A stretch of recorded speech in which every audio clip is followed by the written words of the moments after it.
Hello, my name is Eric and I'm doing another one of my film photography vlogs called One Body, One Lens, One Roll, One Day. It's a little bit of a chilly September morning, probably mid-50s, so I've got just a light jacket on right now just to kind of take the crispness out of it. I am at the top of Whips and Ledges. I've been here a few times. I think it was a Canon camera, there was a few others, but it was a big zoom Pentax camera. So I'm back here again. Today's camera is my Pentax Super Program, which you've seen a couple times. However, I've borrowed a friend of mine's, Tom's 50mm 1.7 rather than my Takamar 50-1.4. This one is a Pentax M series. So it's a K mount, so it mounts straight up. I don't need the adapter ring like I did with my Takamar. Being an M series lens, it has all the numbers on the aperture ring, but there is no A on the aperture ring, so I cannot put it into a shutter priority and have the camera control the aperture. I still have to control the aperture. The A variants, you can put the lens into an A and the camera can control the aperture for you. This is not one of those. This is an M variant. Okay. Today's film is Film Photography Project's low negative, low ISO, black and white. This is like super low.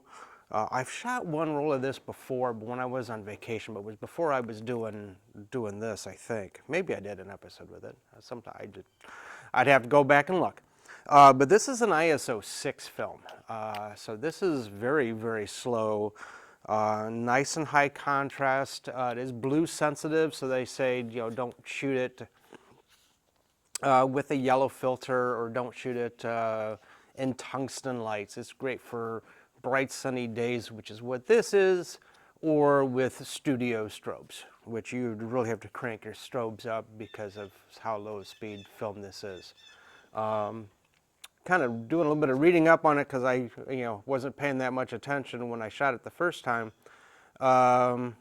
It is not DX coded, so this is one of those films that you can't put in one of the auto-loaded, like one of the pocket digital cameras.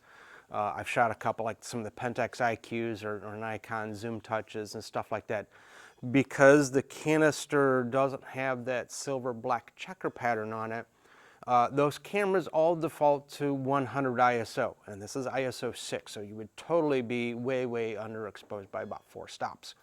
So this is not one that you put into those automatic DX code reading cameras. Now, the exception is if your camera has ISO override, like some of the N70s I've shot. I can go into the DX and overwrite it and manually pick my own. So those are okay, but a lot of the pocket ones that just auto read and you don't have a chance to override, this is probably not a film for that.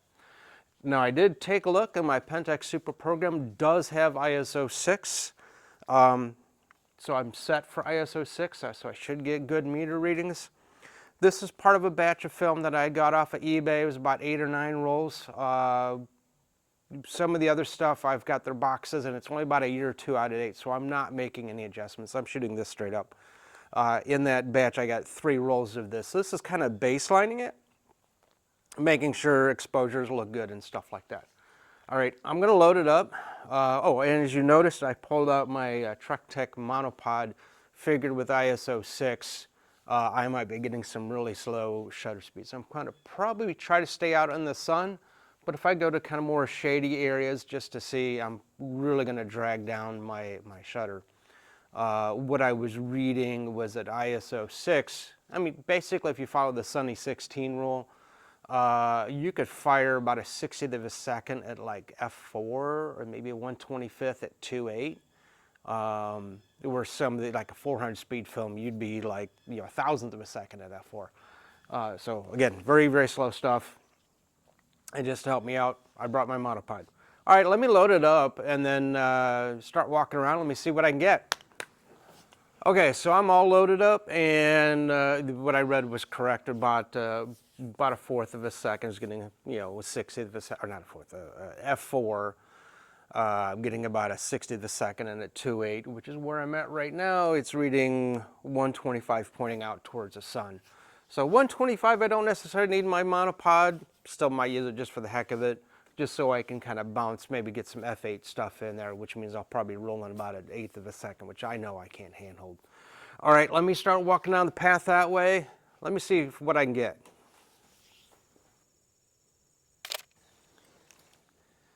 Yeah, about F8 at 30th of a second. But very cool clouds going on, nice nature paths and stuff like that. So we should get some cool stuff. All right, let me keep going. Okay, so very, very shady area, but cool overhang branches, framing it up, and at, went a little bit of depth. So let's go F4, and I'm getting a 1/4 of a second. So I'm definitely glad I brought my monopod along, because there's no way I would have been able to handhold that. Now, some people can handhold 30th, 50th, 60th of a second is usually good to handhold for most normal 50mm lenses. If you've got really steady hands, you can go a little bit slower, maybe 30th, maybe 15th. But anything else, I'd probably put on a monopod, lean against trees, natural monopod type stuff. But other than that, yeah, let's keep shooting. Pentax, like a bunch of other manufacturers, have multiple different 50mm lenses. Pentax had like 4 or 5 of them. There was the F2, which I really wasn't a big fan of. I thought it was a smidge on the soft side until you maybe got to like 5.6 or F8. But it was designed to be that student price point lens. The 1.8 was a little better. I think it was you would get the 1.8 lens with an upgrade kit type of thing. The 1.7, which is the one that I'm working off of, is actually one of them that I like. It's actually pretty sharp all the way down to even 2.8 and 2.0. 1.7, like most lenses, the widest open, maybe not as crisp as one stop down. I mean, the sweet spot for any lens is 2 stops from wide open. So this being a 1.7, its sweet spot kind of starts about F4 and 5.6. That's really kind of its sweet spot area. They do have a very nice 1.4. That'd be a nice one to shoot if I can get my hands on one, besides my Takumar one. And then they had a 1.2. I had my hands on one for a bit. It was kind of a bargain shape one. Very, very soft, especially at the 1.2, which I kind of expected. But I was hoping it was a little bit better than it was. So maybe I just got a bad copy. Maybe the one I had was an M variant like this one, so aperture control. Maybe I would find the A variant better. I have to track one of those down. But that's what happens. You kind of learn different lenses and stuff like that. But the 51.7, to me, I like it. It's really not much more in a used case, maybe $5 or $10 more than the F2 variant. F2s were like 15 to 25 bucks. The 1.7s maybe 35, 40 bucks. So if you find a 1.7 over an F2, I'd probably go with a 1.7. Plus it's about a 1/3 stop faster, maybe half stop. All right, I'm going to keep going down the path and let's see what else I can get.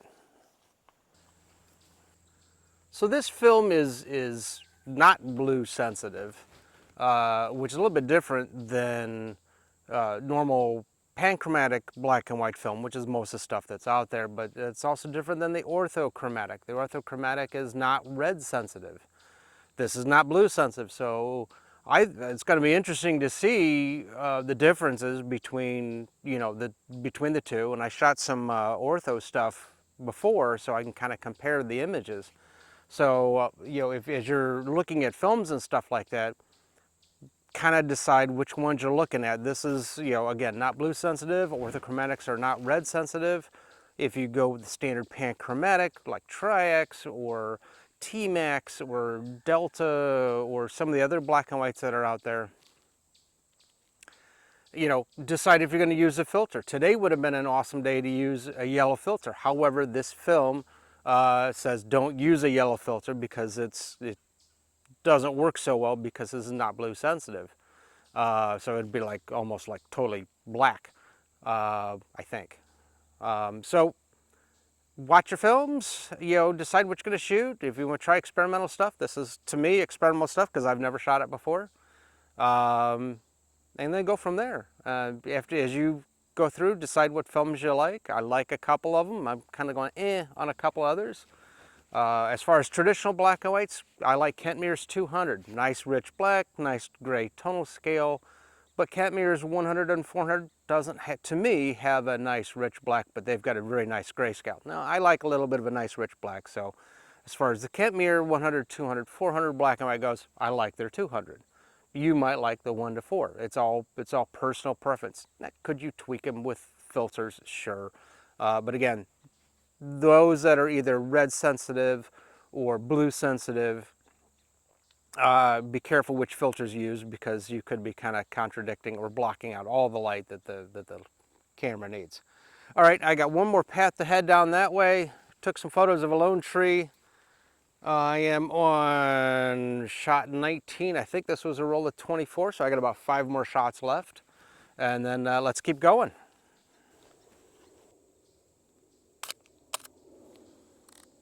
All right, that one was way too slow. Shooting into the shade and stuff like that. I've got like 5 or 6 shots left. I'm going to try to handhold these. I did all the rest of them on the monopod.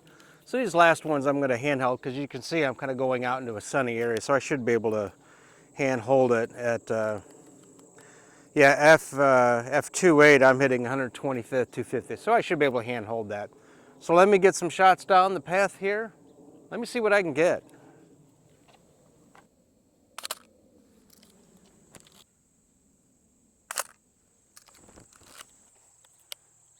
Okay, yep, this was a roll of 24. I got 24 shots out of it.